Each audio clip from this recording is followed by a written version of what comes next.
Les vraies voix Sud Radio, 17h-20h, Philippe David. Bienvenue dans Les Vraies Voix pour cette première de la semaine. Cécile n'est pas en notre compagnie, on la retrouvera un peu après 19h puisqu'elle sera sur la scène de l'Olympia pour animer la nuit du bien commun, une très belle action pour récolter des fonds pour de belles associations. Elle sera avec nous depuis l'Olympia avec évidemment Aurélie Gros et Stéphane Pellet du G500. Au menu des Vraies Voix à 17h30, on n'a pas encore le thème du débat, puisqu'il sera sur la motion de rejet, une motion de rejet qui va être votée d'ici 17h20, 17h25. Donc on s'adaptera. Est-ce que ce sera une victoire pour Darmanin? Est-ce que ce sera un échec? Quoi qu'il arrivera, on vous posera une question, mais on ne peut pas encore vous la donner. Mais vous voulez réagir, vous avez une opinion, vous pouvez toujours nous appeler au 0826 300 300. À 18h37, notre coup de projecteur, hashtag #issou, hashtag laïcité. Peut-on encore tout enseigner en France? Oui. Depuis vendredi, des professeurs ont usé de leur droit de retrait au collège Jacques-Cartier d'Issou. Ils protestent contre des menaces reçues par une enseignante suite à l'étude d'un tableau classique contenant une image de femme dénudée. Des élèves l'auraient accusé à tort de propos racistes, accusation diffamatoire selon elle. Et donc on vous pose cette question, on n'est quand même pas si loin après Samuel Paty et évidemment Dominique Bernard. Est-ce qu'on peut encore tout enseigner en France ou est-ce qu'on doit s'auto-censurer quand on est enseignant pour ne pas enseigner par exemple la théorie de l'évolution, ne pas enseigner certains passages de l'histoire comme la Shoah ou ne pas enseigner certains aspects des cours de sciences naturelles? Vous voulez réagir, appelez-nous au 0826 300 300. Pour le premier débat, on aura Luc Gras, politologue, avec nous, autant pour moi, et Maxime Repère, vice-président national du SNALC, le syndicat national des collèges et lycées. Et pour le moment, sur Twitter, à cette question, vous dites, peut-on encore tout enseigner en France? Non, à 77%. Et nos éditorialistes du jour. Les vraies voix Sud Radio. Bonsoir Philippe Bligère. Bonsoir mon cher Philippe. Frais et dispo du lundi au vendredi, vous êtes d'une fraîcheur printanière. Mais il y a une graffe qui manque là à ma droite. Oui, c'est sûr. Et pourtant vous êtes là avec votre anatomie pulpeuse. C'est sûr que je suis plus pulpeux que Cécile, mais qu'il est plus agréable à regarder. Nous sommes bien d'accord, mon cher Philippe. Passez un bon week-end. Qu'est-ce que j'ai fait? Oui, je suis allé voir un très bon film, Soudain seul. Et puis j'ai regardé du foot et je suis allé voir Andromaque. Tiens, j'ai de nouveau fait dans le culturel. Ça change un peu. Et Andromaque, c'est une splendeur mise en scène par Stéphane Braunschweig. Pardon d'élever d'emblée le débat, mon cher. Alors, on va élever le débat avec notre seconde vraie voix, Madi Seydi, conseillère en communication d'influence, auteur de Française venue d'ailleurs, publié chez Stock, toutes de violet vécu, magnifique. On dirait un hommage au Toulouse Football Club ou à la Fiorentina. Vous qui êtes amatrice de football, absolument. Ça va Madi? C'est presque ça. Eh ben, ça va très bien, moi ça va être moins culturel, alors j'ai studieux quand même, et sport, beaucoup de sport et des amis, voilà. Parfait. Très bon week-end. Et puis... une vraie voix également qu'on connaît bien, Tom Conan, artiste et essayiste, auteur de Pollution, publié chez Albin Michel. Ça va Tom? Ça va très bien. Écoutez, moi j'ai traîné mes guêtres à Montmartre, j'aime bien quand même ce coin, dans des endroits plus ou moins pas recommandables, mais plus ou moins dark. Voilà, mais c'était intéressant. Tout de même. Non mais dans un contexte très littéraire, hein, bien sûr. J'ai essentiellement parlé. Non mais vraiment. C'est ce qu'on dit toujours. En plus, c'est la vérité. En plus, c'est la vérité. On te croit. Comme disait un grand commentateur de football, les endroits dark ou sombres que vous fréquentez, ça ne nous regarde pas. Notre auditeur du jour, bonjour Alain de Seine-et-Marne.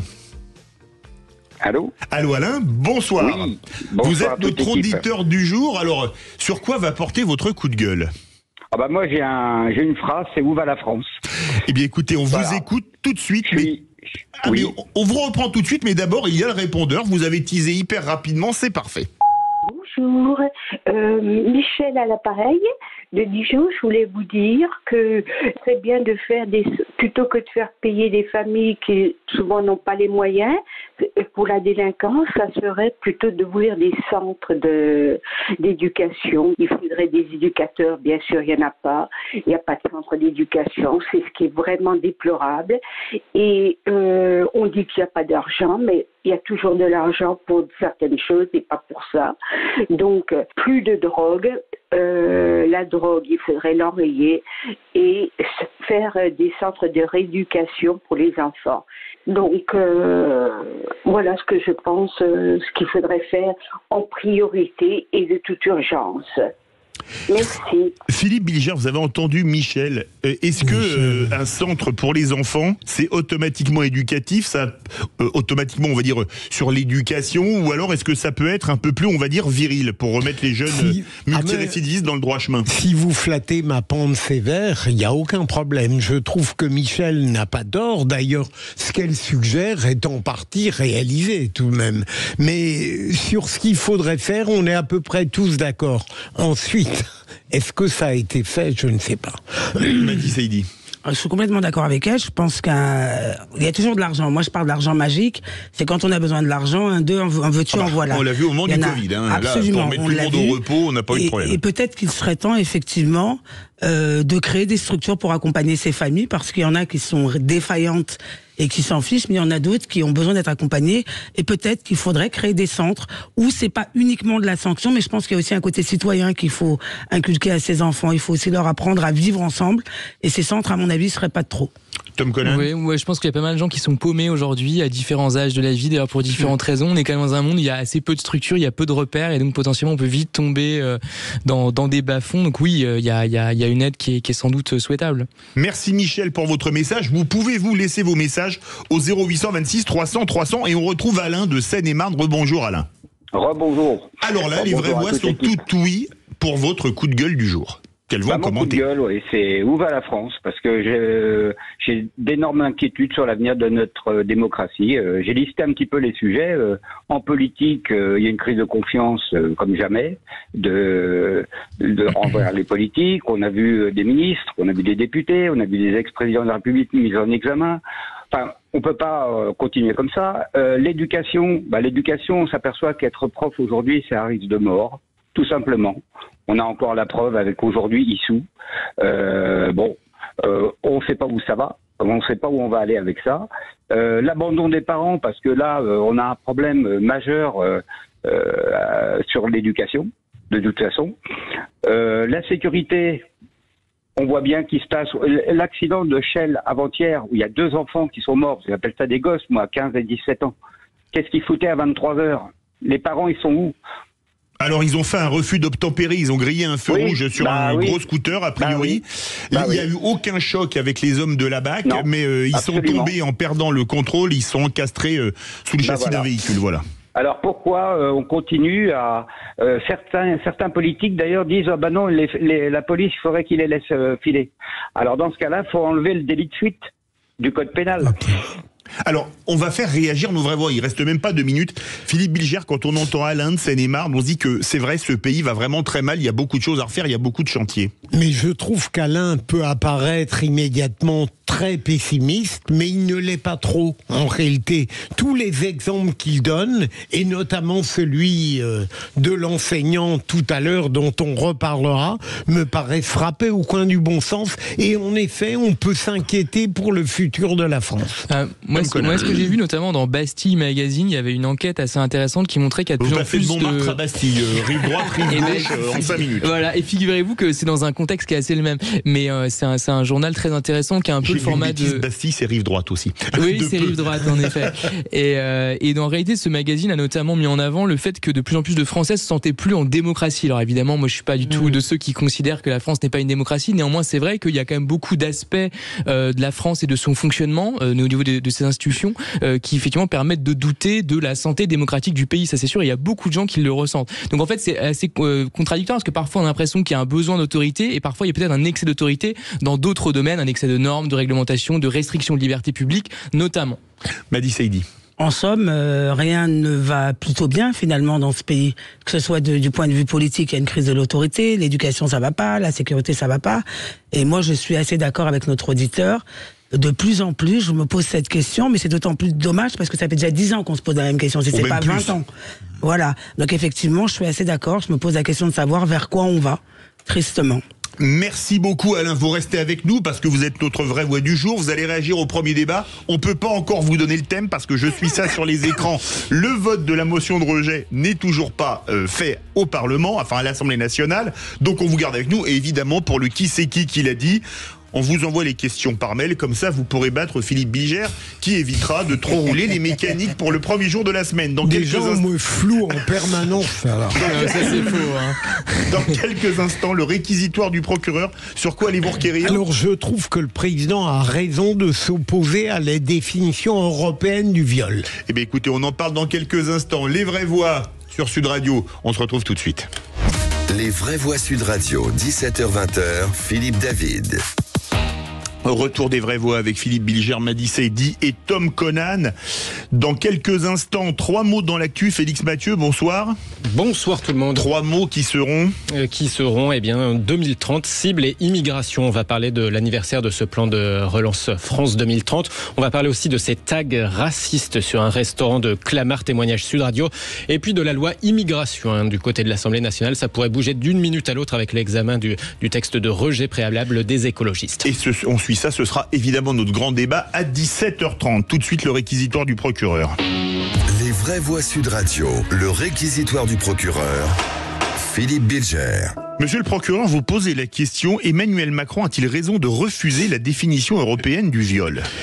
Je dirais, et ça n'est pas une habitude chez moi, qu'il a raison en l'occurrence, puisque j'ai cru comprendre que la définition européenne du viol s'orientait vers l'obligation pour la victime de démontrer qu'elle n'était pas consentante. Et donc, légitimement, le président de la République craint que cette définition européenne s'oppose à la pratique, à la définition française qui fait reposer la charge de la preuve sur l'accusation. L'accusation doit démontrer donc qu'en réalité, l'agresseur avait l'intention de violer par des comportements, des paroles, et donc ça c'est français. Et la définition européenne du viol risquerait de faire peser sur la victime un poids qui ne relève pas de sa responsabilité. Ce serait une régression. Madi Seydi, sujet on ne peut plus douloureux. On ne peut plus douloureux, absolument, et puis je suis assez d'accord, je trouve que ça ressemble même à une double peine.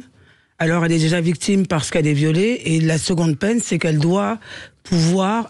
en fait, la charge de la preuve lui incombe.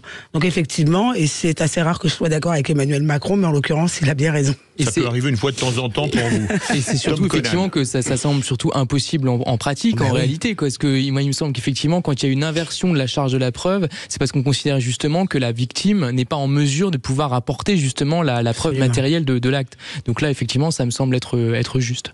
Absolument. Un mot pour conclure. Je sais que j'ai raison puisque je suis approuvé. Donc... Oui, c'est vrai. Si vous êtes approuvé par les vraies voix, vous ne pouvez avoir que raison. Allez, tout de suite, 3 mots dans l'actu. Les vraies voix Sud Radio.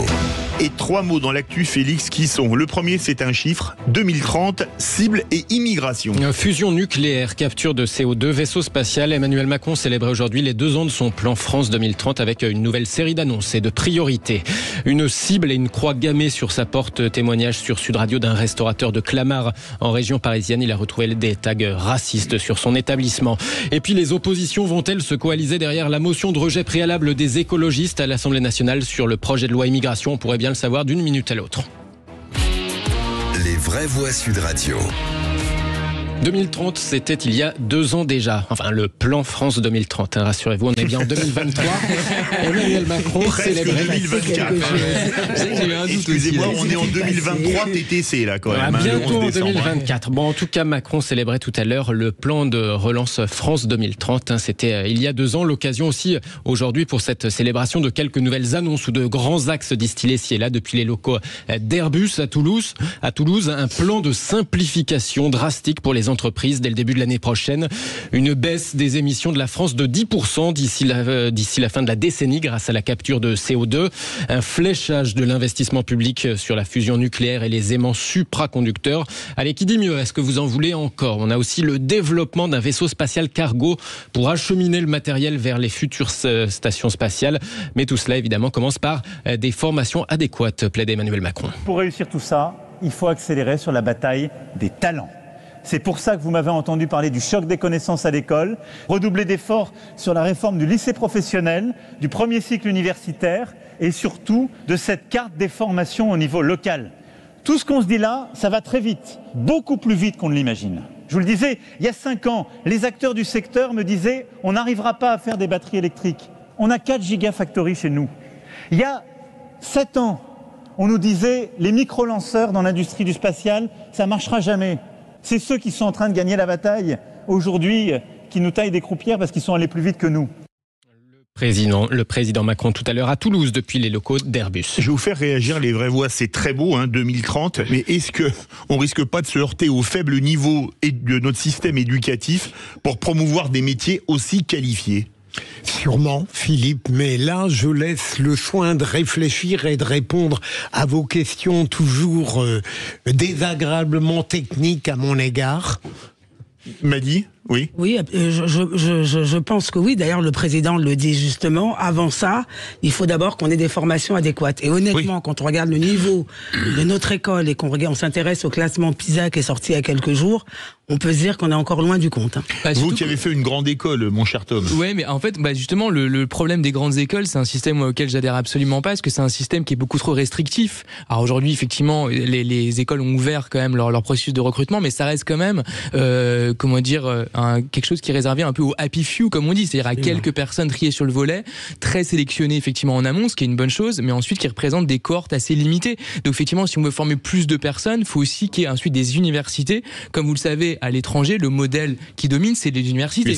Alors qu'en France, c'est le modèle des grandes écoles. Ce qui est à la fois ce qui fait notre fierté, parce que du coup, effectivement, on a des bonnes performances dans certains domaines, mais c'est pas proportionné, si j'ose dire, à l'échelle effectivement des problèmes dans lesquels on se projette.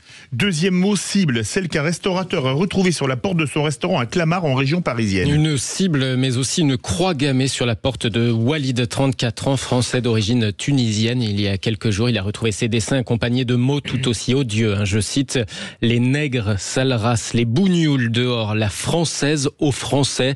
Walid témoigne auprès de Jean-Jacques Bourdin sur Sud Radio. Il n'aurait jamais pensé vivre ça. Je suis né en France, j'ai grandi en France, j'allais à l'école en France, je fais tout en France.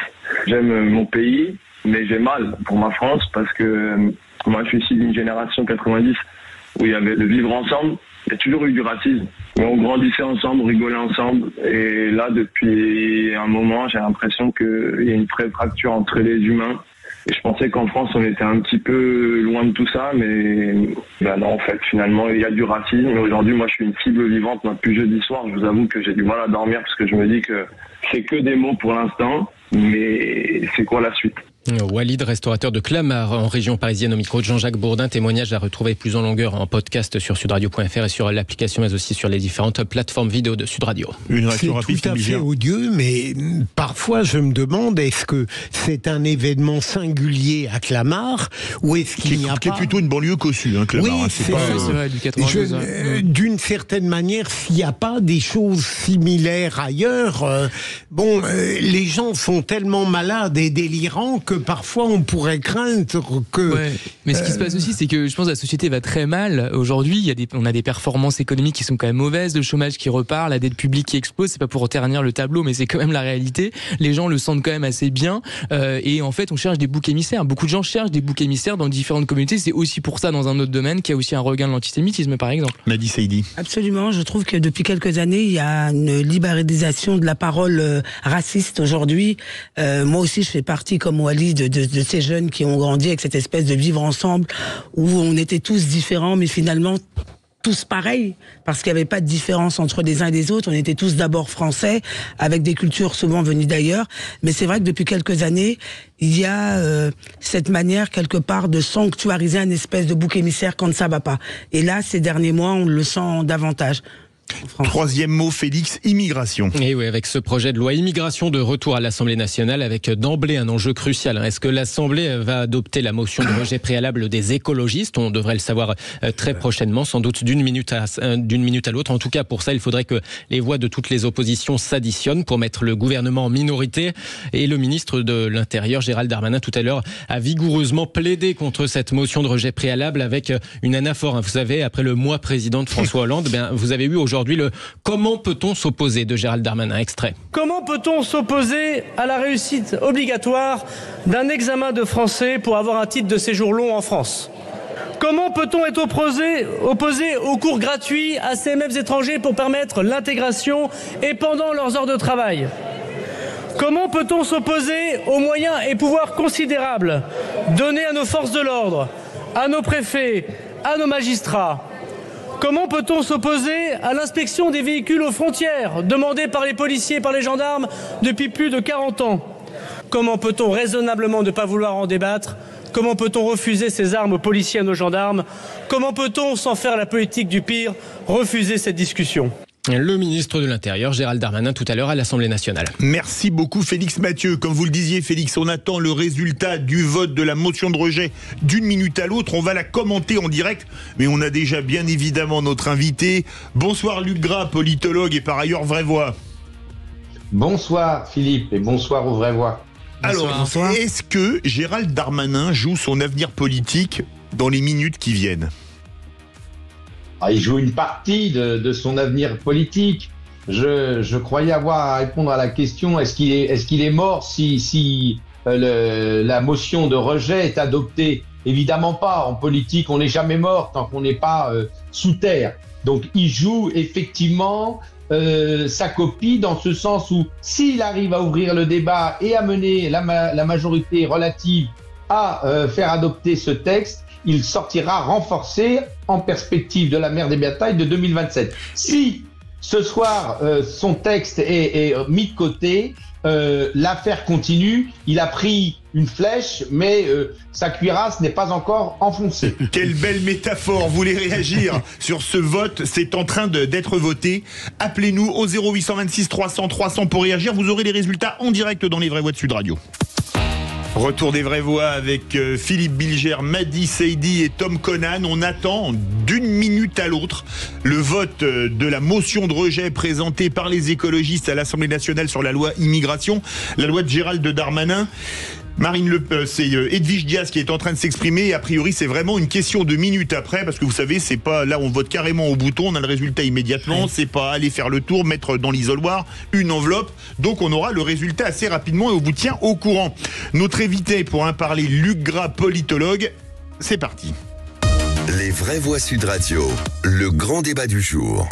C'est une loi où il y a beaucoup d'articles, il y en a beaucoup qui ont été ajoutés par le Sénat, alors l'Assemblée va revenir sur une autre version. Nous ne voterons pas le texte du projet de loi tel qu'il a été adopté par la Commission des lois. On a ras-le-bol que tout le débat politique dans notre pays tourne autour des questions de l'immigration. Nous sommes opposés frontalement à cette loi sur l'immigration. Ce serait un déni de démocratie que de ne pas débattre de l'immigration. Parce que c'est quoi la motion de rejet? C'est le rejet du débat. Dans la Ve République, la motion de rejet, c'est un signal fort qu'on enverrait au gouvernement et singulièrement à Gérald Darmanin qui, depuis le début, a fait de ce texte sa marque de fabrique. Nous ne serons pas les complices de cet échec annoncé. C'est donc en train d'être voté à l'Assemblée nationale la motion de rejet écologiste. Alors passera pas. A priori, le RN serait prêt à voter le rejet. Ça vient de changer, on lit ça sur les chaînes d'infos en continu. Que va-t-il se passer? Peut-être va-t-on vers une grosse surprise avec par exemple la motion de rejet qui serait adoptée. Avec nous Luc Gras, politologue. Si vous permettez, les Vraies Voix vont faire un tour de table. J'ai demandé à Luc Gras d'expliquer aux auditeurs de Sud Radio ce qu'est une motion de rejet. Bien sûr. Absolument. Luc Gras. Brièvement. Qui n'a rien à voir avec une motion de censure. Voilà, alors autant la motion de censure, le 49.3, etc. sont bien connus des Français, autant la motion de rejet qui est pourtant encore plus usitée, encore plus utilisée, puisque très souvent, les oppositions déposent des motions de rejet avant même que le texte soit discuté. De quoi s'agit-il? Il n'y a pas matière, estime la personne, car un seul député peut déposer pour lui-même une motion de rejet, il n'y a pas matière à débattre sur le texte proposé pour deux raisons éventuelles. Premièrement, parce qu'il serait en opposition avec le texte constitutionnel, ou bien simplement car en opportunité, il n'y a pas de raison d'aborder ce sujet, comme on a entendu tout à l'heure un député dire il y en a marre de parler tout le temps du même sujet d'immigration. Vous voyez que la motion de rejet est très simple et la conséquence est très facile, c'est qu'on compte ceux qui sont pour et ceux qui sont contre. Et donc, vous voyez que c'est plus facile de faire adopter une motion de rejet qu'une motion de censure. Alors finalement, c'est affiché, immigration, le RN va voter la mention de rejet. En ce moment même, c'est Thomas Porte, député LFI, qui s'exprime à la tribune de l'Assemblée nationale. Philippe Bilger, qu'est-ce que vous pensez de cette motion de rejet? Est-ce que ça peut être vraiment un gros coup dur pour le gouvernement au cas où elle passerait? Si elle était votée, bien sûr, mais je continue à penser qu'elle va être rejetée.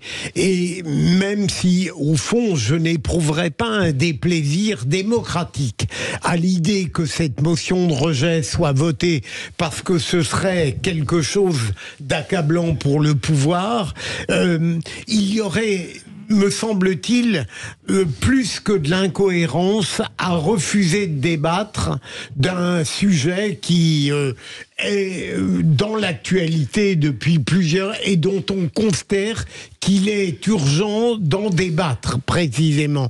Il y aurait une inconséquence, me semble-t-il, et les deux motifs qu'a exposé Lugras pour poser une motion de rejet ne me sembleraient pas pertinents en l'occurrence.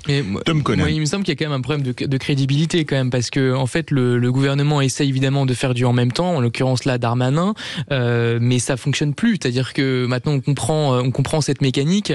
Il essaye effectivement à la fois de donner entre guillemets des arguments pour la gauche, avec effectivement des dispositions qui régulariseraient certains sans-papiers, notamment ceux qui travaillent dans les métiers en tension. Dans les métiers en tension, voilà. Donc évidemment c'est censé effectivement favoriser quand même l'argumentaire plutôt de gauche, et côté droite effectivement il y a le fait de pouvoir expulser plus facilement certaines personnes, etc. Donc mais on peut pas être sur tous les terrains en même temps. Il y a une question de crédibilité, il y a une question d'engagement, on pourrait dire. Et aujourd'hui, j'ai l'impression que le fait d'être ni à gauche ni à droite, qui est quand même un peu le positionnement de Macron, en tout cas de ce gouvernement actuel depuis des années, depuis plusieurs mois en tout cas, c'est plus possible. En fait, quand bien même certaines dispositions pourraient convenir au camp de droite ou au camp de gauche, ils ne les voteraient pas parce qu'effectivement, on ne souhaite pas conforter cette position-là qui ne paraît pas assez franche et assez solide. Et a priori, c'est un bandeau qui l'affiche. Les LR seraient aussi prêts à voter la motion de rejet. Alors ça évolue. C'était exactement le contraire il y a une petite demi-heure. Madi Saïdi. Eh ben, j'ai hâte de savoir ce qui va en sortir. À titre personnel, j'aimerais bien qu'elle soit adoptée. Ça serait une espèce un coup de grâce en même temps. Et ça montrera aussi que les politiques sont capables, à un moment, de dépasser, de prendre leur responsabilité et de dépasser leur petite guéguerre interne, parce que finalement, si LR prend son courage en main, le RN également, normalement, mathématiquement parlant, avec LFI, ça devrait pouvoir passer. Avec la NUPES, parce qu'il y a LFI, il y a les écologistes, comme c'est une motion écologiste. Oui. C'est quand même plus qu'une guéguerre. C'est évidemment, effectivement, on pourrait considérer qu'effectivement les désaccords entre la gauche et la droite pourrait être subalterne et il devrait se hisser au-dessus de tout ça pour voter le texte, mais je pense pas, honnêtement je le pense pas. Il y a quand même des fractures qui sont très très importantes quand vous regardez, que ce soit d'ailleurs côté RN ou côté LFI par exemple, on est quand même sur des positions qui sont paroxystiques, qui sont très opposées radicalement, donc effectivement ça semble assez cohérent pour l'un comme pour l'autre de voter cette motion de rejet en réalité, d'un point de vue purement rationnel. Alors Luc Gras, expliquons ce qui se passe au cas où cette motion de rejet serait votée. Le texte repasserait au Sénat pour après éventuellement revenir à l'Assemblée nationale ou pour une commission paritaire mixte des deux assemblées, c'est ça? Exactement. Une fois que le texte a été rejeté, il y a trois hypothèses. Ou alors, tout simplement, le texte est abandonné et on continue comme si de rien n'était, mais évidemment, politiquement, c'est très peu probable. La deuxième hypothèse, c'est que donc le texte est renvoyé au Sénat. Et à ce moment-là, on repart sur le texte du Sénat et donc vraisemblablement ça durcit le texte au regard de ce que voulait la commission des lois de l'Assemblée nationale.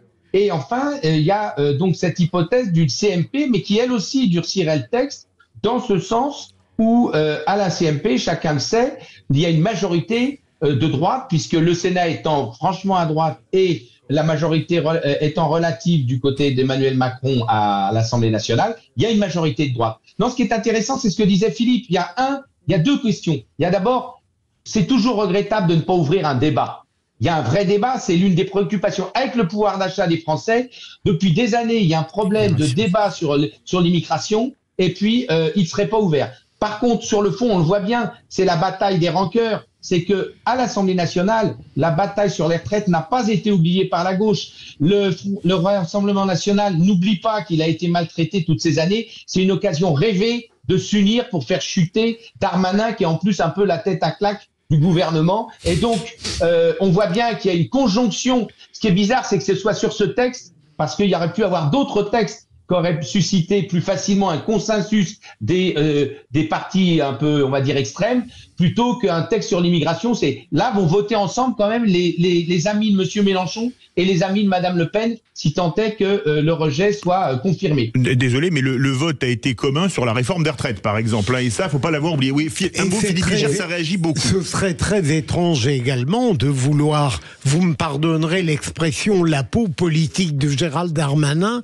en faisant plaisir à quelqu'un qui se réjouira de cet insuccès, Elisabeth Borne.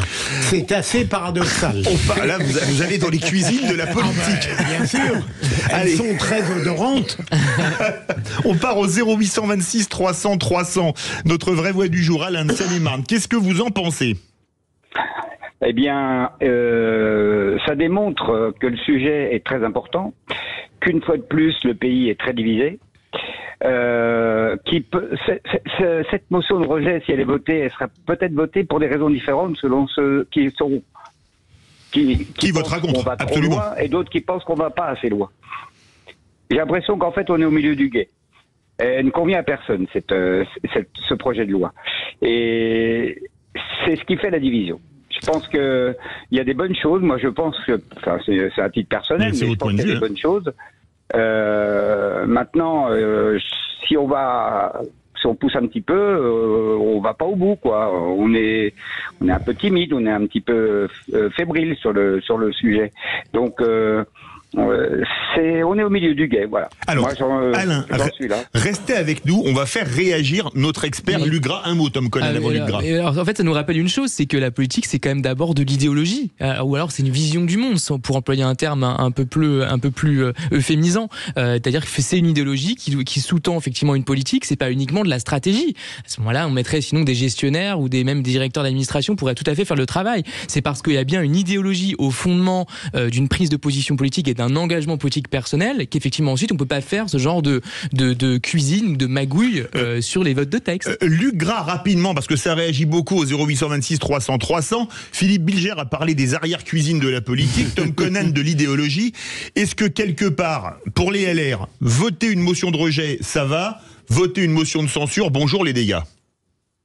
Mais oui, mais c'est très juste tout ce qui a été dit. On revient, c'est la mort ce soir, c'est la mort du en même temps. C'est le retour de la droite et de la gauche. Parce qu'en réalité, ce qui va faire passer, s'il passe le vote de rejet, c'est l'union de tous ceux qui trouvent que le texte va pas assez loin. Alors, c'est vrai que du côté de la gauche, ils vont voter le rejet d'un texte qui est considéré par l'opposition de droite comme n'allant pas assez loin. Donc, il y a quand même un risque que le prochain texte soit encore plus à droite, soit celui du Sénat, soit une autre initiative. Donc stratégiquement, si la gauche veut être fidèle à sa vocation, elle peut perdre des plumes dans l'affaire. Mais c'est vrai que ce soir, c'est le rendez-vous des rancœurs, c'est une bataille politique, c'est très politique ce qui se joue actuellement dans la perspective de 2027. Est-ce que le Rassemblement national a intérêt à encore plus affaiblir l'exécutif sans attendre 3 ans et demi 2027? Ou est-ce que, au contraire, amplifiant chaque mois ses succès, est-ce que, et notamment par les européennes, le RN n'aurait pas plutôt intérêt? Ça tombe à l'instant. La motion de rejet est adoptée à 5 voix. 270 voix pour la motion de rejet, 265 voix contre. Ça tombe à l'instant. On vous donne le résultat en direct. Alors tiens, on va retourner au 0826 300 300. Bonsoir Ludovic de Rochefort, auditeur on ne peut plus fidèle. Oui, bonsoir les vraies voix. Eh ben écoutez, on va vous demander, alors vous avez quelque chose à dire, mais votre réaction, parce que là, il n'y a pas la ligne droite de Longchamp, 5 voix sur 577. Et là, il s'agit pas de sucrerie. Il y a une motion de censure qui s'était jouée à 9 voix il n'y a pas si longtemps que ça. Donc, comme quoi, Emmanuel Macron avait dit que la démocratie avait été respectée à travers ce vote-là. Donc, il faut aussi le respecter à ce niveau-là. Moi, ce que je voulais dire avant que le résultat tombe, c'est que, il y a en effet une volonté politique de faire peut-être tomber Darmanin qui a trahi un peu les LR en partant chez la Macronie et qui aurait des ambitions présidentielles, mais également, donc là ça devient un échec pour lui, personnel, et également que les LR avaient, excusez-moi l'expression, le cul entre deux chaises. D'un côté, ils devaient se reforger un peu une certaine ligne en montrant qu'ils étaient dans l'opposition, alors que par le rejet, en ne votant pas la motion de censure, ils devaient venir des alliés à Macron. Et de l'autre côté, ils avaient intérêt que la motion de rejet soit rejetée, si je puis dire, puisque ça leur permettait de débattre démocratiquement et d'afficher leurs idées. Bon, là, le résultat est tombé, donc les LR se refont peut-être une virginité. On verra sur le décompte des voix ce qui se passe. Tiens, un mot m'a dit Saïdi, je crois que vous avez été à LR il y a quelques années. Est-ce que là, ils ont pris leur courage à deux mains ou c'est plus facile de voter une motion de rejet qu'une motion de censure parce que là, Macron va pas dissoudre? Non, c'est sûr que c'est plus facile de voter une motion. Ça peut être un prélude, hein. Oui, ça peut être un prélude, mais en tout cas, c'est sûr que c'est plus facile de le faire. En tout cas, c'est un premier pas vers une prise de responsabilité, et ça, il faut le reconnaître. Mais on verra si ça va durer. Il va y avoir un autre texte. Est-ce qu'ils voteront? Comment les LR vont se présenter? Après, là, il y a des européennes aussi qui arrivent. Donc, les LR a tout intérêt à avoir un vrai positionnement et à prendre une espèce de liberté de ton et de parole et de responsabilité. Le sujet fait beaucoup réagir. Direction Fontainebleau. Bonsoir Philippe. Bonsoir les vrais voix. Alors, qu'est-ce que vous en pensez? Vous a donné le résultat en direct il y a 3 minutes, à peine. Pour synthétiser, les LR au moins ils prennent leurs responsabilités depuis le temps qu'ils devaient le faire, on va dire. Et puis on verra à l'avenir ce que ça nous dira. Et moi, sur cette motion de rejet et sur cette loi immigration, tout à l'heure, Monsieur Philippe David, vous parliez de l'avenir de Gérald Darmanin. Moi, je vais vous dire quelque chose. Moi, l'avenir de Gérald Darmanin, j'en ai que faire. Ce que je veux, c'est que on ait des politiques qui pensent pour l'avenir des Français, des Françaises et de la France. Et sur la loi immigration, j'ai 55 ans des lois sur l'immigration, j'en ai vu passer. Hein. Il y en a eu 31, je crois, depuis 40 ans. Ouais. Donc aujourd'hui, je pense que le peuple français, aujourd'hui, sur ce sujet-là, il n'attend qu'une chose, c'est un référendum. Donc aujourd'hui, cela ne passera que par la réponse du peuple à quelque chose qui met en jeu son destin et son avenir. Sauf qu'aujourd'hui, nos politiques depuis 40 ans sont tellement lâches et tellement peu courageux qu'ils ne le feront jamais. Ils ont détricoté la Constitution de 58 pour nous faire penser à nous, les Français, qu'on est tellement peu intelligents qu'aujourd'hui, nous poser une question sur notre avenir, le fait qu'on dirait oui ou non, on est des 3 points. Mettez ce que vous voulez derrière. Ou des crétins, si vous préférez. Merci beaucoup Philippe de Fontainebleau et Ludovic de Rochefort. Il nous reste 1 minute 30. Je voulais poser une question à Luc Grasse et Philippe et Ludovic qui me l'ont inspiré. Emmanuel Macron a dit qu'il allait prendre rendez-vous avec les Français au mois de janvier. Est-ce qu'un référendum sur l'immigration, ça serait envisageable alors que le projet est mort et enterré, mais on n'est pas à un reniement près dans la politique française? Alors évidemment, ce serait assez logique. Parce que là, aujourd'hui, qu'est-ce que ça traduit? Ça traduit qu'il y a un problème par rapport à l'immigration dans ce pays. La majorité de ceux qui se sont exprimés à l'Assemblée nationale n'ont pas souhaité ce texte. L'apport essentiel a été celui du Rassemblement national. Donc, ça veut dire que le texte qui pourrait être voté ne peut être que plus à droite et plus ferme que celui qui avait été présenté à l'instant, soit celui du Sénat, soit celui du RN, soit effectivement un référendum. Alors si Emmanuel Macron était devenu un Byzantin et de la qualité du bois de François Mitterrand, il pourrait peut-être apporter cette proposition d'un référendum. Il couperait l'herbe sous le pied d'un des principaux arguments pour la présidentielle de Marine Le Pen en disant aux Français, qu'est-ce que vous voulez en la matière? Le résultat, il est acquis, on le sait. Et c'est pourquoi aujourd'hui, je suis pas sûr que ce soit une victoire pour la gauche. Les Français, en majorité, veulent une législation plus dure et plus ferme sur le sujet de l'immigration. Un mot très court, Tom moi, Conan. je sais très bien que effectivement les gens veulent effectivement plus de démocratie directe. Le référendum en soi, moi j'y suis favorable, mais pas sur cette question spécialement. Pourquoi? Ça veut dire qu'on considère que c'est vraiment la question stratégique, l'alpha et l'oméga de la politique d'aujourd'hui. Honnêtement, je pense pas. En tout cas, il faudrait la mêler avec d'autres questions. On pourrait très bien poser plusieurs questions successivement dans un référendum. Merci beaucoup, Luc Gras, politologue, d'avoir été avec nous. Il n'y a pas eu de question, donc on vous donne pas de résultat, puisque le résultat du vote est tombé il y a 5 minutes. Pour la motion de rejet, 270 voix contre 265. La majorité absolue était à 268. C'est donc passé quelque part à 2 voix près. Et on peut dire que là, ça va évidemment faire beaucoup réagir. Bon, les vraies voix, qui c'est qui l'a dit, ça vous dit? Grave. Eh bien écoutez, Alain s'est préparé. Je ne sais pas s'il a reçu les réponses. On va savoir ça dans quelques instants. Les vraies voix Sud Radio, 17h-20h, Philippe David. Retour des vraies voix avec Philippe Bilger, Madi Saidi et Tom Conan. C'est l'heure du quiz de l'actu, le qui c'est qui l'a dit. Ah non, tout d'abord le jeu, pardon. Oui, évidemment, on approche de Noël, c'est dans 15 jours. Le grand sapin de Noël Sud Radio, c'est maintenant. C'est le moment pour vous d'ouvrir votre cadeau de Noël en direct sur Sud Radio. Vous pouvez gagner votre coffret d'objets design et collectés de la marque française Lexon, votre tablette tactile offerte par Sud Radio et la Confédération des buralistes, ou encore de nombreux autres cadeaux, des chocolats, des voyages. Allez, pour gagner, tentez de gagner, appelez-nous au 0826 300 300. Galanterie oblige, un chiffre entre 1 et 25, Madi. 22. Allez, 22, Côte d'Armor. Le 22e appel au 0820, préfecture Saint-Brieuc.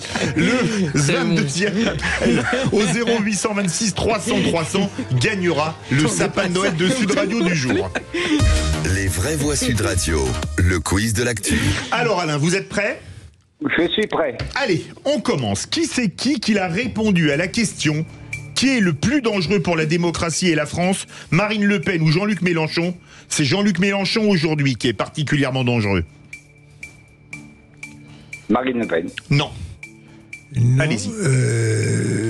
C'est quelqu'un de gauche. Quelqu'un de gauche. Jadot? Non. Allez, on vous aide. Il a été Premier ministre.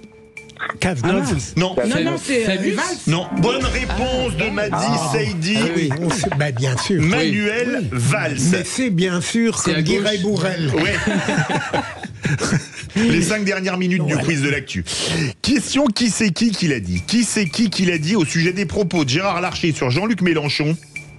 Je le pense, mais je ne le dis pas. J'ai choisi une autre tactique, ne pas répondre aux outrances de Jean-Luc Mélenchon. Je vois. Alain. Langauchat. La présidente de l'Assemblée nationale. Bonne réponse, qui s'appelle Yael Braun-Pivet. Bon, on donne bon à Philippe Bilger, la présidente de l'Assemblée nationale. Qui c'est qui gagne malgré l'assistance de Cécile? Merci. Qui c'est qui l'a dit sur la loi immigration? Alors maintenant, on a eu le vote, c'est amusant. Je n'imagine pas les LR moins constructifs que le RN. Alain.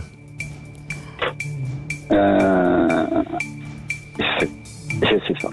Allez-y, les vraies voix. Je donne ma langue au chat. Moins constructif que le Moins RN. constructif. Un indice peut-être? Oh, il est ministre. Il est ministre. Véran? Non. Allez-y. Dupond-Moretti? Non. Pas Darmanin. Si, bonne réponse de Philippe Bilger, Gérald Comme disait Darmanin. l'autre, je ne réussis que lorsque j'échoue. Qui c'est qui l'a dit? Philippe Bilger, 2 points. Madi Saidi, 1 point. Les autres sont Fanny. J'ai fait le trou. Qui c'est qui l'a dit sur la loi immigration?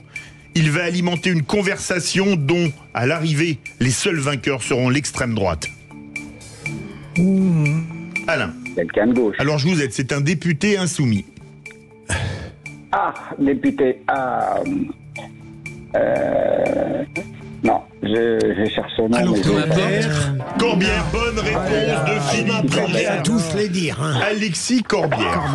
Ah là, vous avez fait le break. Qui c'est qui l'a dit? J'espère que Retailleau va venir tout de même. On verra. Nous discutons au Parlement européen d'un pacte sur les migrations. Si ce texte est adopté, la loi immigration de Gérald Darmanin serait caduque. Alain, et c'était sur Sud Radio ce matin. Ah mince, qu'est-ce que c'était? Johan Bardella. Non, c'était pas le même bord. Non, Non. bien sûr. Ah non, il vous saurez, il faut pas. C'est pas possible. Je n'ai entendu que lui. non, C'est une femme. Mais bien oui, sûr, que lui, c'est une femme. Non, c'est une femme. Allez, non, personne n'a eu la réponse. Ça y est, Marie Toussaint. Bah oui, c'est trop tard. J'ai donné le résultat. C'est Beaucoup trop tard même. C'est trop tard. Qui c'est qui l'a dit suite aux propos de Gérald Darmanin sur le déni de démocratie? Ce n'est pas les gens qui utilisent le 49.3 toutes les semaines qui peuvent donner des leçons aux députés en demandant de débattre. Marine Le Pen. Non, mais c'est le même parti. Ah mince, c'est Bardella. Non, Bardella. Non. Chenu. Bonne réponse de Philippe Bilger, Sébastien Chenu. Allez, une dernière. Qui c'est qui l'a dit au sujet de la demande d'Aurore Berger sur les sanctions contre les parents de jeunes délinquants? C'est une idée indigne qui vise à culpabiliser des parents qui, pour l'immense majorité, veulent le meilleur pour leurs enfants. Mélenchon. Non, mais c'est le même parti. Autain? Non. Rousseau? Non, comment ça? Rousseau, c'est pas. Elle n'a pas le droit de parler, Garrido. Non, Autain, on l'a dit. C'est une femme? Non. Non. Ah bah mince alors. Porte? Non. Porte? Non. Porte? Non. Bon, c'est perdu. Manuel Bompard.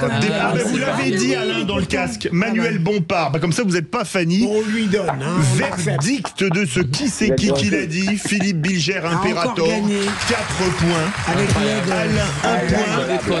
Madi, 1 point. Et Tom et Fanny. Dans quelques instants, on va se retrouver pour la deuxième partie des Vraies Voix avec à 18h37 notre grand débat. Peut-on encore tout enseigner en France suite à ce qui se passe à Issou dans les Yvelines? Appelez-nous au 0826 300 300.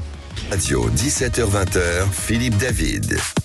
Retour des Vraies Voix avec Philippe Bilger, Madi Seydi, Tom Conan. À 18h37, notre grand débat. Peut-on encore tout enseigner en France? Vous avez vu qu'il y a un nouveau problème dans un collège, le collège Jacques Cartier de Issou dans les Yvelines, suite au fait qu'une professeure de français ait montré un tableau classique avec des femmes nues. Alors, est-ce que pour vous, on peut encore tout enseigner en France? Venez nous dire ce que vous en pensez au 0826 300 300. Ça va les Vraies Voix? Très bien. Super. Et bien tout de suite, ça fait du clic avec Félix Mathieu. Les Vraies Voix Sud Radio, c'est le Top Clic. Bonsoir Félix. Coup de tonnerre, l'Assemblée nationale a finalement adopté la motion de rejet préalable de la loi immigration. Eh oui, résultat annoncé d'une voix blanche par la présidente de l'Assemblée nationale, Yaël Braun-Pivet. Voici le résultat du scrutin. Votant 548, exprimé 535, majorité 268, pour 270, contre 265. L'Assemblée nationale a adopté.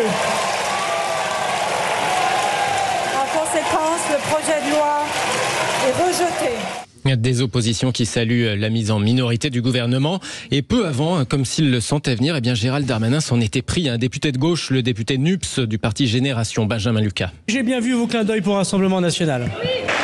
Monsieur Lucas, j'ai bien vu votre compromission avec le parti de Madame Le Pen.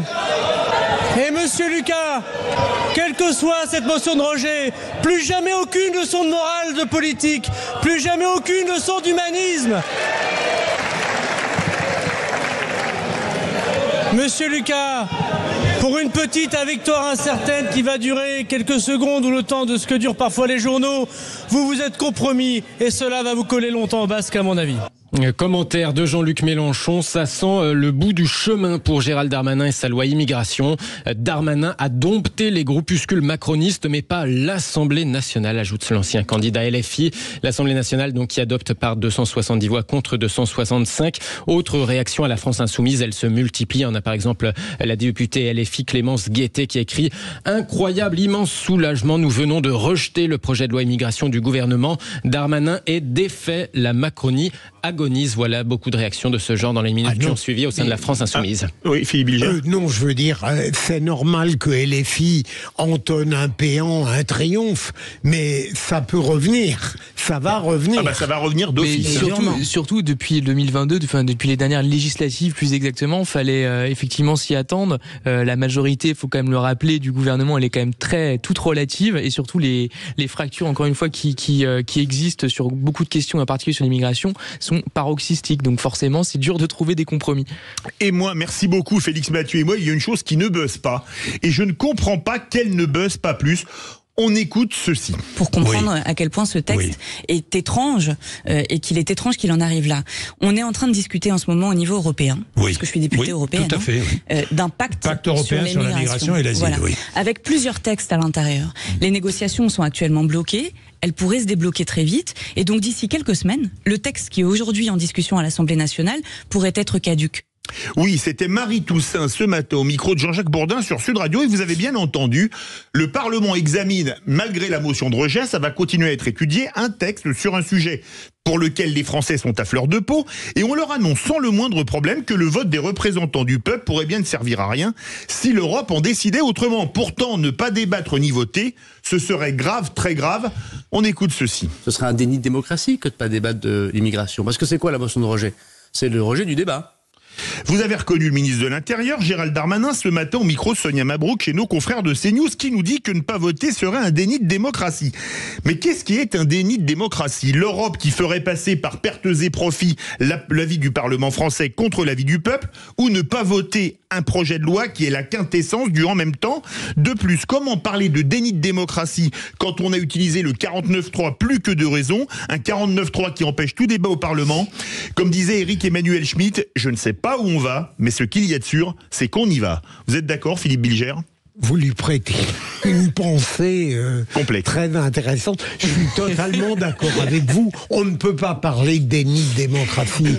Il faut qu'ils arrêtent de donner des leçons tout de même. C'est hallucinant, comme vous le dites très bien, rien qu'avec l'usage, je dirais, multiplié du 49.3, il faut qu'ils cessent de donner des injonctions démocratiques alors qu'ils les ont violées.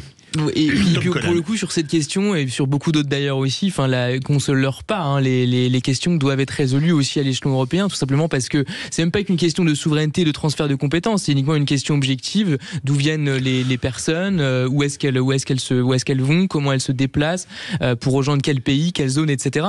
Donc à un moment donné, c'est une question européenne massivement, qu'on le veuille ou qu'on le veuille pas, et donc c'est plutôt en fait assez naturel que ces questions à un moment donné soient effectivement décidées au niveau européen. Après, ça peut être choquant, mais en tout cas, c'est tel qu'est construite l'architecture. Madi Saïdi. Raison de plus à ce moment-là pour pas parler de déni de démocratie. Et puis moi, je trouve que de toute manière, donner de leçons, c'est devenu une marque de fabrique de la Macronie. De toute manière. Parce que quand c'est eux qui nous dégainent un 49.3, évidemment, c'est pour la démocratie, ça pose aucun problème. Mais effectivement, la situation est telle qu'aujourd'hui, la question de l'immigration, on ne peut pas l'aborder uniquement au niveau local. La solution, elle doit être au moins européenne, et c'est certainement évidemment ce qui va se passer dans les jours à venir. Merci à vous les vraies voix. Vous savez qu'on a une gagnante. Bonsoir Célia. Bonsoir Philippe. Vous nous appelez de Montivilliers en Seine-Maritime, c'est juste à côté du Havre si je ne m'abuse. Exactement, c'est ça exactement. Et vous avez été le 22e appel. Donc vous n'avez pas des origines des Côtes d'Armor par hasard, comme c'était le choix de Madi Saïdi. Pas du tout. Et écoutez ce que vous avez gagné. Vous avez gagné votre week-end pour 2 personnes dans des lieux d'exception en France avec Vacances Bleues. Des adresses mythiques et des destinations remarquables parmi 24 destinations en France, à Biarritz, Megève, Saint-Jean-Cap-Ferrat, Paris ou Saint-Raphaël. Des lieux exceptionnels pour des souvenirs exceptionnels dans un château médiéval, une résidence art déco ou un ancien palace belle époque, en hôtel, club ou résidence. Génial. Merci beaucoup. Félicitations. Je m'y attendais pas du tout. Merci beaucoup. Merci. Écoutez, c'est une bonne surprise à 15 jours de Noël. Ah, c'est une très bonne surprise pour le coup. Oui, elle est très très bonne celle-là. Vous écoutez Sud Radio régulièrement ? Oui, j'écoute généralement les vraies voix quand je rentre du travail. Merci beaucoup. Après le week-end aussi, le week-end pour écouter le rugby. Vous écoutez en DAB+, ou sur la tablette ou le téléphone à Montivilliers ? Non, sur le téléphone. Le téléphone. Parfait. Écoutez, félicitations, hein, vous allez pouvoir profiter d'un week-end dans un endroit mythique. Merci beaucoup. Merci à tous en tout cas. Profitez bien. Beaucoup. Au revoir. Merci de votre fidélité au poste, Célia. On vous souhaite de très bonnes fêtes de Noël et du jour de l'an. Dans quelques instants, on retrouve les vraies voix pour le tour de table de l'actualité. Le vote, Philippe Bilger, sera Mélenchon, Marine Le Pen en 2027 au second tour, ça pourrait être un cauchemar. Madi Saïdi. La décadence dans l'éducation nationale, pardon. Et pour vous, et moi, la tentation nostalgique, voire passéiste dans la culture. Écoutez, on se retrouve tout de suite avec les vraies voix sur Sud Radio. Les vraies voix Sud Radio, 17h-20h, Philippe David. Retour des vraies voix avec Philippe Bilger, Mady Saidi et Tom Conan. C'est l'heure des tours de table de l'actualité. Encore ces stupides actualités. Ça dépend de la masse d'informations. Quand il a rien à dire, il dit rien. Il n'a pas été élevé chez les porcs, excusez-nous. Le tour de table De l'actualité. Philippe Bilger, votre tour de table concerne la présidentielle de 2027 où vous dites qu'un second tour, Jean-Luc Mélenchon, Marine Le Pen, vous paraîtrait possible, voire ou plausible. Au risque de continuer mes pronostics qui, même au-delà du sport, s'avèrent souvent non pertinents, je considère que Marine Le Pen, en 2027, n'aura aucune chance de l'emporter, sauf si elle rencontre, dans la joute finale, Jean-Luc Mélenchon. Celui-ci a mis en place une stratégie qui est clairement et ostentoirement cynique, c'est-à-dire chercher à s'octroyer le vote des banlieues par certaines de ses positions scandaleuses et d'autre part récupérer une partie des abstentionnistes en espérant les passionner encore pour la cause qu'il incarnera. Ça n'est pas un calcul complètement absurde. Des gens beaucoup plus pertinents que moi dans le domaine de l'analyse politique. Il n'y en a pas beaucoup. Hein. Et je ne pense pas à vous, mon cher. Ah, mais ça, je m'en doutais. Sympa. Non, mais sérieusement, disent qu'il n'est pas inconcevable d'imaginer un cauchemar qui mettrait Jean-Luc Mélenchon face à Marine Le Pen en 2027. Et donc, dans ce cas-là, j'ose dire que, et pour la personnalité, et même pour le programme, Marine Le Pen l'emporterait face à lui. D'ailleurs, il y a eu un sondage que vous nous avez souvent rappelé, Philippe, qui la mettait largement en tête. Je peux vous donner le chiffre. C'était un sondage IFOP fiducial pour Sud Radio. C'était la veille du premier tour de la présidentielle. On avait extrapolé l'IFOP avait extrapolé un second tour, Marine Le Pen, Jean-Luc Mélenchon, et de mémoire, Marine Le Pen gagnait à 58% des voix. C'est-à-dire le score qu'a fait Emmanuel Macron contre elle au second tour 15 jours plus tard. Une réaction, tiens. Oui, ça montre surtout que la gauche républicaine, comme on le dit parfois, ou la gauche modérée, ou la gauche de gouvernement, quels que soient les adjectifs qu'on utilise, elle doit vraiment se réveiller aujourd'hui, parce que sinon, effectivement, il sera trop tard. J'ai vu qu'il y avait des personnalités importantes comme Cohn-Bendit par exemple, qui avait un petit peu changé son fusil d'épaule récemment et il s'était plutôt mis derrière Raphaël Glucksmann pour potentiellement effectivement les prochaines échéances. Donc je ne sais pas si c'est forcément une figure suffisamment forte. En tout cas, c'est qu'elle incarne ce camp-là, incontestablement. L'héritage, on pourrait dire, de gauche, de la gauche du gouvernement, de la gauche universaliste, on pourrait dire, et antitotalitaire, qui est quand même aussi une notion assez forte dans l'histoire des idées. En tout cas, ce qui est certain, c'est que oui, Mélenchon est quand même dans une situation d'échec par rapport à cet objectif de faire gagner la gauche, si tant est que ce soit encore vraiment son objectif à lui. Mady Saidi. Eh ben moi, ça me surprend pas parce que d'abord, je pense que Mélenchon est devenu tellement détestable que même à gauche, il y en a plein qui voteront pas pour lui. Et il y a la question des reports de voix. Je pense que dans un deuxième tour entre Jean-Luc Mélenchon et Marine Le Pen, elle remporterait nécessairement plein de voix de LR et plein d'autres abstentionnistes. Donc ce sondage me paraît... Il date d'un an et demi. Hein. Oui, et il date d'un an et demi, mais aujourd'hui, plus on avance dans la situation politique, si LR ne se refait pas et s'il n'y a pas de gauche, et ça j'y crois pas du tout, qui renaisse de ses cendres, eh ben à mon avis c'est très plausible comme situation. Philippe Bilger, Jean-Luc Mélenchon aura 76 ans le 19 août 2027. C'est encore plausible qu'il soit candidat à 75 ans et presque 76 ? Dans ces cas-là, lorsque l'ambition est certaine et le pouvoir, croit-on, à portée de la main, on oublie son âge. Quand je suis aux vraies voix, je l'oublie complètement, mon âge. Vous me direz que c'est vous l'animateur phare, mais ça n'est pas moi. Mais honnêtement, pour moi, c'est pas du tout ça le problème. C'est pas du tout la question de l'âge de Mélenchon qui a l'air d'avoir toute sa tête, etc. C'est pas du tout le sujet. L'âge peut être un handicap. Oui, mais en l'occurrence, je trouve que c'est pas du tout le problème. Le seul problème, c'est vraiment sa capacité et son incapacité à rassembler. C'est juste ça. Il rassemblera pas, ça j'en suis sûr que c'est ça. est déjà fait. Allez, second tour de table. Tom Conan, vous voulez nous parler de la tendance passéiste dans le secteur de la culture. Alors effectivement, ça m'a frappé parce que, comme vous le savez, effectivement, il y a une tendance depuis plusieurs années à revenir sur des groupes qui ont marché, sur des films qui ont marché, sur des franchises aussi, comme on dit, qui ont fonctionné. Il y a eu beaucoup, par exemple, d'épisodes d'Astérix qui ont été faits en film, mais c'est aujourd'hui un vrai fonds de commerce. Néanmoins, ça me frappe, même en venant, par exemple, ici dans le métro aux Vraies Voix, il y a une société de production contre laquelle je n'ai rien, mais qui propose, par exemple, eux, ils sont vraiment spécialisés dans la nostalgie de la culture, si j'ose dire, un spectacle sub Bob Marley, un autre qui s'appelle Rabbits sur les Beatles, sans évidemment la présence de membres des Beatles, un autre avec U2, mais sans U2, ensuite les Goldman en hommage à Jean-Jacques Goldman, et Nirvana sans Nirvana.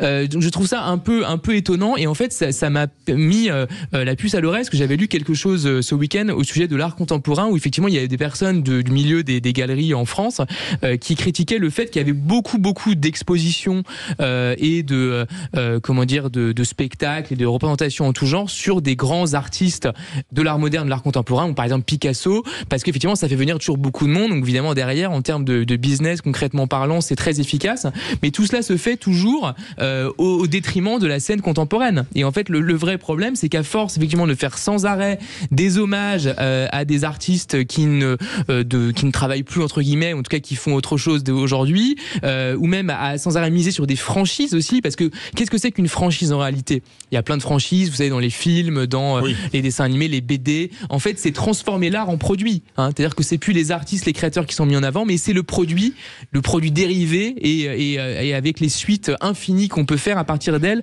qui sont mises en avant. Je trouve ça très regrettable, parce que derrière, c'est des moyens, y compris publics d'ailleurs très souvent, qui soutiennent ce genre d'initiative. Je trouve ça un peu regrettable au détriment, encore une fois, des artistes d'aujourd'hui. Philippe Billiger, je suis rassuré parce que je craignais que Tom, au nom d'une modernité médiocre, mis en cause les splendeurs du passé sur le plan culturel. Et heureusement, il ne tombe pas dans ce panneau. Il nous dit il est absurde de refaire Bob Marley alors qu'il n'est pas là, de refaire les Beatles alors qu'ils ne sont plus là, et Jean-Jacques Goldman à part McCartney bien sûr, et Ringo. En fait, Goldman, j'ai vu l'affiche, Tom, et à un moment donné, je me suis dit, est-ce que je tente le coup? C'était des gens qui allaient chanter Goldman. Je vous rejoins, ce passéisme absurde qui n'est jamais fait par ceux qui ont créé ces œuvres extraordinaires n'a aucun sens. Donc voyons, on se retrouve. Madi Saïdi. Et puis souvent à la fin, on est souvent déçu parce que quand on connaît l'artiste et la qualité de son œuvre, en général, on est très déçu en sortant de ces spectacles. Et inversement, il y en a par contre qui subliment, si j'ose dire, les œuvres du passé. Par exemple, on prend Lucchini. J'ai vu qu'il y avait un article l'autre fois qui parlait de ce qu'il avait fait au sujet des lectures de Victor Hugo, qui apparemment sont très réussi. Donc évidemment, il y a des manières et vraiment de se hisser au-dessus, on pourrait dire, de ces chefs-d'œuvre du passé et d'en faire quelque chose de nouveau, d'authentiquement innovant, on pourrait dire. Quand Johnny chante Diego, c'est une chanson de Michel Berger qui est mauvaise. Quand Michel Berger la chante, on ne l'écoute pas. Mais Johnny, c'est une épopée. Mais voilà, mais donc on voit que c'est quand même une vraie tendance à la fois du commercial, de marketing, mais encore une fois derrière avec de l'argent public qui sponsorise cela et qui invisibilise beaucoup de créations contemporaines. Alors je vous avoue, il y a quelques années, j'ai vu les Rabbits qui font les Beatles sur scène et franchement, c'est bluffant. Ah oui, je les ai vus à Tournefeuille, en banlieue de Toulouse, il y a une vingtaine d'années ou pas loin. Franchement, à voir, ils sont bluffants. C'est très bien qu'ils existent, bien sûr. J'ai rien contre eux, bien sûr. C'est très bien. En plus, ils sont habillés comme les Beatles, etc. Mais c'est quand même une tendance. Encore une fois, vous n'étiez pas avec Jacob à l'époque. Pourquoi? Rabbi Jacob. Ah non, mais est-ce que ce serait pas du coup une certaine tendance finalement à un peu un rétrécissement du spectre et une volonté, une absence de volonté de s'ouvrir à de nouvelles formes esthétiques? C'est peut-être ça aussi le problème. En tout cas, quand vous verrez Philippe Billiger chante Jean-Jacques Goldman sur scène, là moi, je n'ouvre pas aux nouvelles formes. Vous aurez vraiment vu le must. À 18h37, notre grand débat. Peut-on encore tout enseigner en France suite à la nouvelle affaire à Issou? Vous voulez voter le 0826 300 300. Pour le moment, vous dites non à 71%. On ne peut pas tout enseigner en France. On se retrouve dans quelques instants avec le tour de table de Madi sur la décadence de l'éducation nationale. À tout de suite. Les vraies voix Sud Radio, 17h-20h, Philippe David. Retour des vraies voix avec Philippe Bilger, Madi Saïdi et Tom Conan à 18h37. Notre coup de projecteur, peut-on encore tout enseigner en France? Pour le moment, vous dites non à 71% sur Twitter. Vous voulez réagir? Le 0826 300 300. La fin du tour de table de l'actualité. Madi voulait parler de l'école et notamment de PISA qui est tombé la semaine dernière et qui n'est pas très reluisant. Absolument. Je voudrais parler de ce sujet qui me tient particulièrement à cœur. Donc c'est l'école. D'abord parce que je sais le rôle qu'a été, en tout cas le rôle qui a été celui de l'école pour moi, notamment dans ma socialisation, mais aussi dans mon rapport à l'autre. Et honnêtement, je suis triste. Je devrais même dire je suis en colère toutes les fois où je vois l'évolution de l'école, toutes les fois où le sanctuaire de l'école est bafoué. À la rentrée, on a eu la baya. Ensuite, on a eu les profs qui se font agresser. Ensuite, parce que c'est toujours un degré au-dessus, donc c'est des profs qui se font assassiner, notamment à Arras. Et enfin, on a ce fameux classement PISA qui, chaque année, est de pire en pire. C'est tous les 3 ou 4 ans, oui, 3 ans. Oui, absolument. À chaque fois qu'il sort, je voulais dire, il est toujours de pire en pire. Et évidemment, ce matin, on a encore une nouvelle affaire qui frappe dans nos écoles, c'est l'affaire d'Issou. Et vraiment, je suis en colère parce que je trouve que on a laissé faire depuis tellement d'années, et à chaque fois on dénonce, et à chaque fois c'est pire.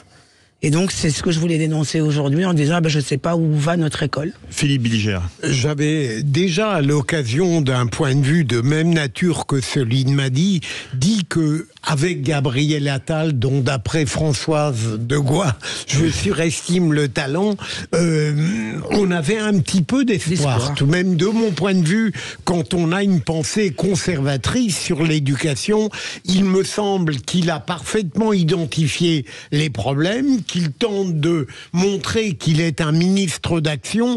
Alors attendons de voir. Mais ça introduit tout de même des pincées d'optimisme dans un monde éducatif qui en manque, avec la catastrophe dont on va parler dans quelques instants. Moi j'ai eu des profs incroyables dans beaucoup de domaines et dans plein d'établissements différents, donc vraiment je leur rends toujours hommage, c'est évident. Mais néanmoins, ce qui me frappe quand même toujours, notamment dans le secondaire, c'est que l'école c'est quand même un énorme bateau. J'ai connu aussi pas mal de gens qui travaillaient même aussi ce qu'on appelle la centrale, c'est-à-dire au ministère de l'Éducation nationale, rue de Grenelle.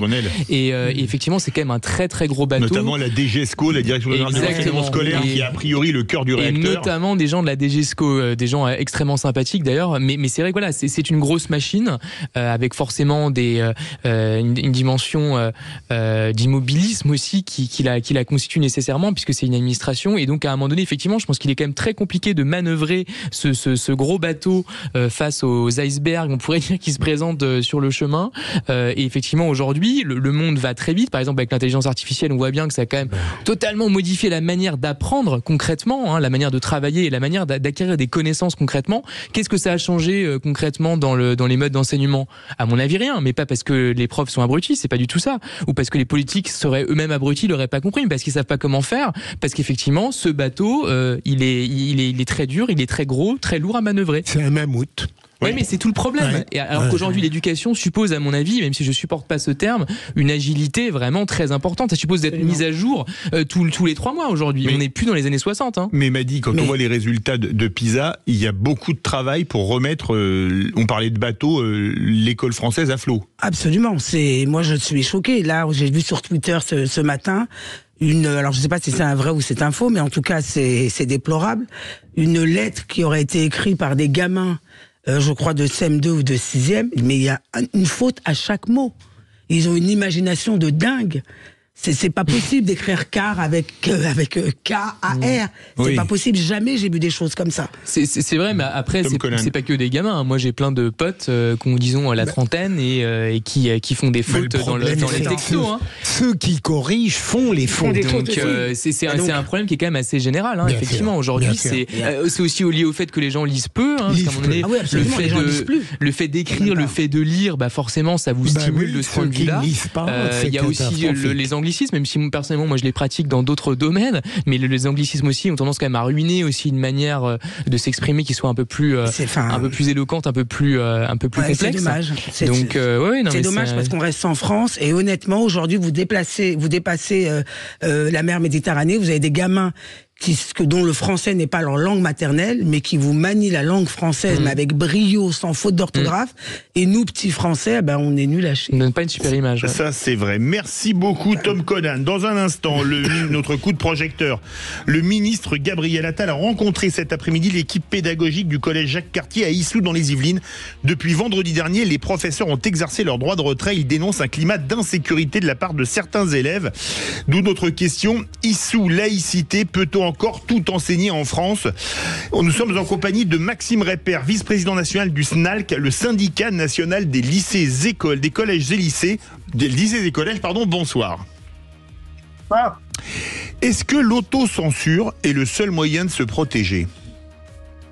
Alors, l'autocensure peut être perçue comme un moyen pour se protéger, mais ce n'est certainement pas la solution. Vous voulez en débattre? Vous connaissez le numéro, le 0826 300 300. On se retrouve dans quelques instants. Les vraies voix Sud Radio, 17h-20h, Philippe David. Retour des vraies voix avec Philippe Bilger, Madi Seydi et Tom Conan, des professeurs en droit de retrait au collège Jacques Cartier d'Issou. Les vraies voix Sud Radio, le coup de projecteur des vraies voix. Et oui, quand on perd ses automatismes, quand Cécile de Ménibus n'est pas là, voilà ce qui arrive.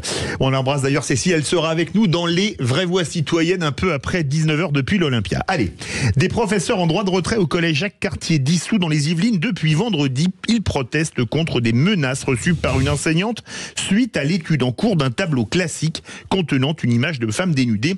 Des élèves l'auraient accusé à tort de propos racistes, accusation diffamatoire selon elle. Alors parlons vrai.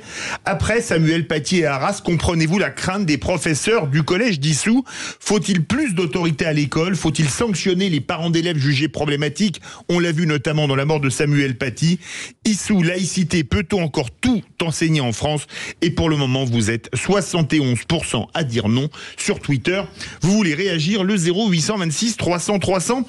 Notre invité, Maxime Repère, vice-président national du SNALC, le syndicat national des lycées et collèges. Rebonsoir Maxime Repère. On va faire un tour de table des vraies voix avant de vous donner la parole. Philippe Bilger. Quand j'ai appris ce qui s'était passé à Issou sur une radio qui n'a pas ma dilection en général, je veux parler de France Inter, j'ai été évidemment, mais vraiment effondré. Parce que j'ai perçu ce qui s'est passé à Issou comme un degré supplémentaire dans ce que j'appellerais la privatisation de l'enseignement. Au fond, voilà des parents. Il leur a suffi de protester sans comprendre ce qu'est la culture, sans comprendre que cette enseignante non seulement avait le droit, mais le devoir, par rapport à ce qu'elle enseignait, de montrer ce tableau du XVIIe siècle avec évidemment d'une facture classique avec des femmes nues, et qu'il a suffi de quelques protestations pour que cette femme soit peut-être en danger, qu'elle soit obligée de porter plainte et qu'il y ait eu un droit de retrait mis en œuvre depuis hier ou depuis aujourd'hui. Vendredi. Eh bien, je trouve que c'est un phénomène extrêmement important et je vois mal. Bon, le ministre a très bien fait d'y aller tout de suite, mais je vois mal comment on pourra, à court terme, entraver ce mouvement qui semble irrésistible, c'est-à-dire des parents complètement obtus, intolérants, pour quelque motif de ce soit, qui ont pris le pas sur le monde éducatif. Madi Seydi. Moi, j'étais tout simplement scandalisée parce que d'abord, je trouve qu'à un moment, il faut savoir dire stop. Voilà. Alors moi, j'adore tous ces parents qui se plaignent parce que leurs gamins ont vu une œuvre d'art avec 3 femmes nues. Leurs gamins passent leur temps à regarder des films porno sur Internet. Ça les dérange pas. À un moment, l'école, c'est l'école. Ça fait partie de la culture. Et le seul problème, c'est qu'à chaque fois, on recule. Et à un moment, il faut arrêter de reculer. Il y a un programme scolaire. Ça fait partie de l'école. Et les parents aussi doivent accepter que l'école, elle a aussi un rôle. Le rôle, c'est aussi d'ouvrir l'esprit de leurs gamins sur la culture. Et ça passe par ça. On leur a pas montré de films porno à l'école. À un moment, il faut arrêter. Mais les profs aussi doivent être soutenus parce que malheureusement, ce que nous disent souvent les profs, l'académie, c'est faites pas de vagues. Le rectorat, c'est faites pas de vagues. Heureusement qu'un ministre est allé au moins soutenir les profs aujourd'hui. Mais franchement, ces pressions, c'est vraiment, ce sont des pratiques fascistes, c'est crypto-fasciste. Je suis désolé. Ça consiste à faire taire des gens qui sont parfaitement habilités, légitimes pour parler en plus de culture. Au nom de quoi? Au nom d'un ordre moral personnel. Mais on a parfaitement le droit d'avoir son ordre moral personnel. On peut être pour ou contre la nudité. On peut avoir toutes les croyances qu'on veut. Hein. Il y a aucun problème là-dessus. On peut être choqué personnellement. Il y a aucun souci. Mais de là à agir sur les institutions qui sont encore une fois légitimes pour pouvoir interdire ou faire interdire ou intimider les gens de façon à ce qu'ils ne s'expriment pas ou qui changent leur modèle pédagogique, c'est fasciste. Peut-être islamiste. Non, en l'occurrence, je ne sais pas si c'est islamiste, je pense, parce que c'est des pratiques qui peuvent exister, vous savez, de toutes parts. Des groupes religieux extrémistes, il y en a partout. Il y en a chez les catholiques, il y en a chez les musulmans, il y en a chez les juifs. Non, mais attendez. Mais franchement, c'est étrange de parler de fascisme alors que tout laisse penser que c'est autre chose. Le fascisme au sens où faire pression sur quelqu'un pour imposer une vision, quelle que soit cette vision, c'est ça contre quoi on doit se battre. Les fascistes n'ont jamais détesté les femmes nues. On va faire réagir notre expert du jour, Maxime Répert, vice-président national du SNALC, le syndicat national des lycées et collèges. Quand on voit ce qui s'est passé à Issou, ça arrive parfois, mais que ça ne sort pas dans les établissements scolaires. Ce qui s'est passé dans cet établissement, je veux dire, malheureusement, on le voit ailleurs. On parle d'autocensure dans votre émission. Moi, j'aimerais aussi parler de la déprofessionnalisation du métier d'enseignant à travers le comportement d'élèves et de parents d'élèves qui remettent parfois systématiquement en cause le travail de l'enseignant, ce qui est inacceptable, ce qui est intolérable. Parce que je le rappelle sur votre antenne, nous sommes avant tout des professionnels. Ça, il ne faut pas l'oublier. Malheureusement, on se rend compte que le métier d'enseignant et l'image du métier est de plus en plus dégradée, que les conditions ne sont pas réunies pour leur permettre de faire correctement leur métier et que les parents nous accusent parfois de tous les maux, alors que, je le rappelle, la première cellule d'apprentissage d'un enfant, ce n'est pas l'école, mais la famille. Philippe Bilger. Est-ce que vous n'avez pas l'impression tout de même que, bien sûr, les professeurs conservent leur exigence professionnelle, mais que le problème central d'aujourd'hui, c'est le fait que certains parents ont pris la main sur la mission qui est la vôtre. Au fond, cette enseignante, en montrant ce tableau du XVIIe siècle, accomplissait sa mission éducative, mais comment, à votre avis, faire pour remédier à cette emprise de plus en plus forte de certaines familles sur le contenu et la morale même de l'enseignement ? Tout d'abord, deux choses. Par rapport aux problèmes évoqués donc dans cette affaire, il faut savoir que les propos diffamatoires proviennent tout d'abord des élèves et que ensuite des parents se sont rendus devant l'établissement pour avoir des explications. Mais ça vient bien à la base des élèves. Ça, c'est le premier point. Le deuxième, il est très simple. Nous sommes dans une situation où l'école devient de plus en plus un espace de consommation. Les élèves consomment, les parents consomment, et derrière, quelque part, il y a une forme de déformation du métier d'enseignant. Et ça, c'est un problème de société majeur. C'est-à-dire qu'à un moment donné, non, nous ne sommes pas dans un espace de consommation. L'école, c'est bien plus que ça. C'est un espace de vie, mais c'est aussi un espace où on apprend des connaissances, des savoir-faire et surtout à développer un esprit critique. C'est un des fondements de ce que doit être la mission de l'école. Madi Saïdi. Absolument, je pense qu'il faut d'abord réaffirmer l'autorité des professeurs, réaffirmer, en tout cas redéfinir le rôle de l'école. Et ça peut pas se faire si en haut, donc je pense à l'éducation nationale, au rectorat, à l'inspection académique, s'ils accompagnent pas les professeurs dans cette mission. Mais il faut aussi accompagner les parents parce que moi, vraiment, j'en ai assez. Dès que quelque chose ne va pas à l'école, la première chose que pointent du doigt les élèves, et ils savent qu'ils vont être entendus par leurs parents, c'est de dire la prof, elle est raciste. Je voudrais bien savoir où est le rapport entre montrer à des gamins une œuvre d'art du XVIIe siècle et les gamins arrivent à se faire toute une histoire et à aller dire à leurs parents que la prof est raciste sans poser aucune question. Les parents viennent protester.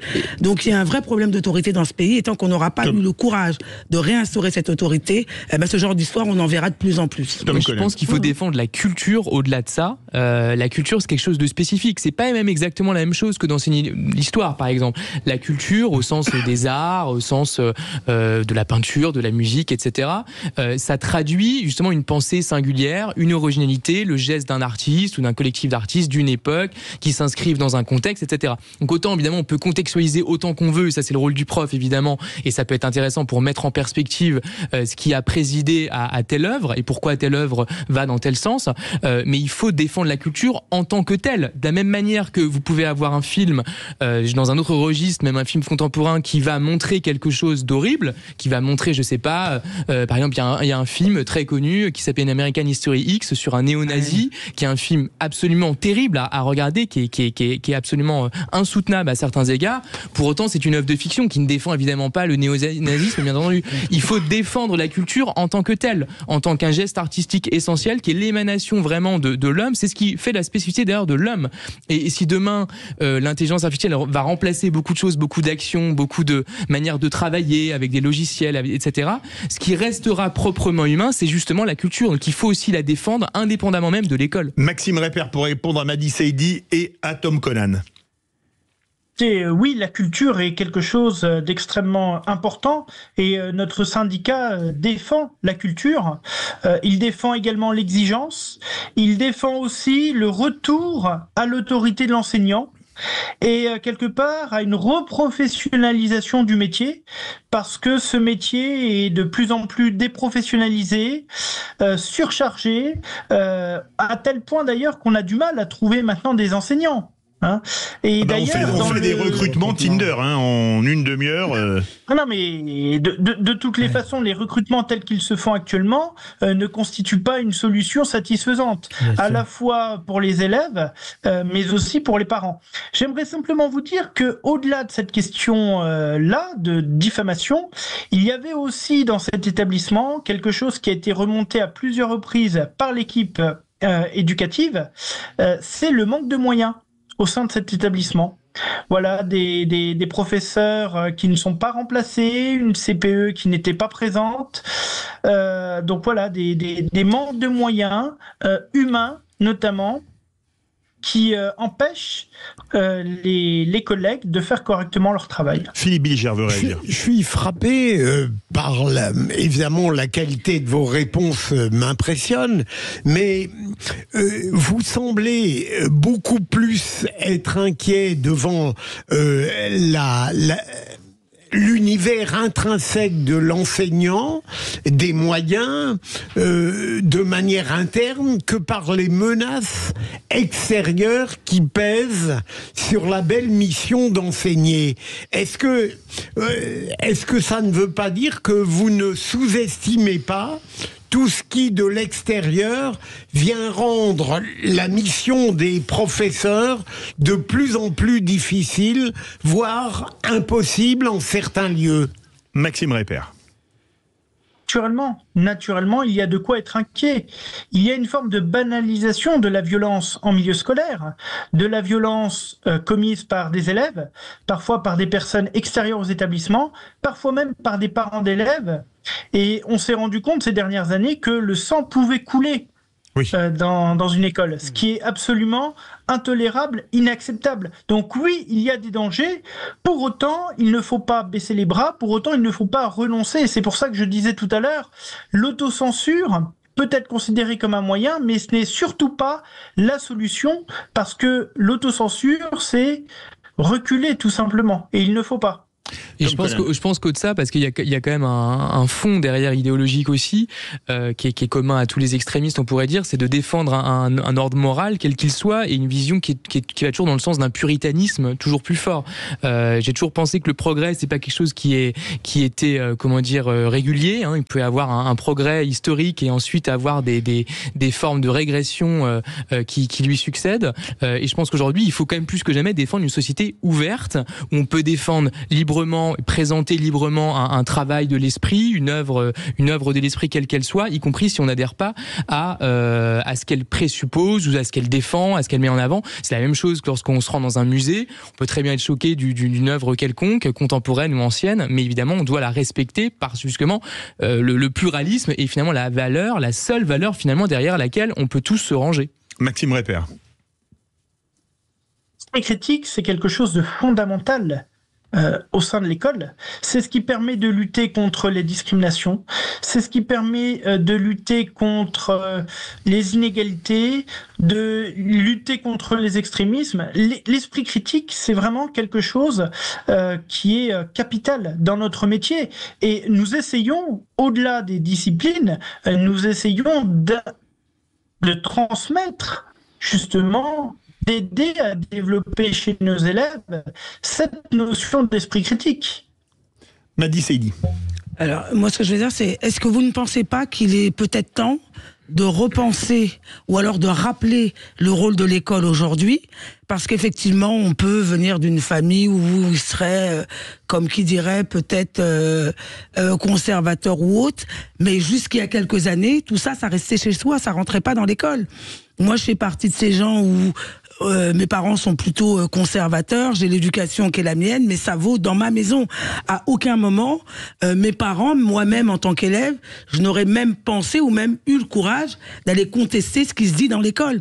Est-ce qu'il n'est pas temps à un moment de repenser l'école dans la cité, et de repenser les rapports que les enfants doivent avoir avec leur famille et les familles avec l'école? Maxime Répper. Maxime Répper.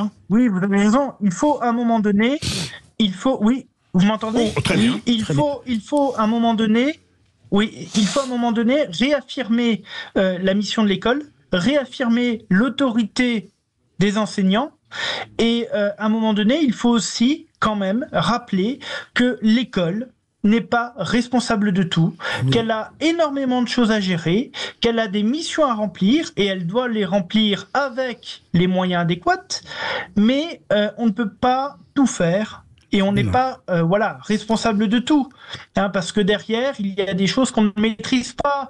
Par exemple, la question des réseaux sociaux, c'est quelque chose que nous ne maîtrisons pas.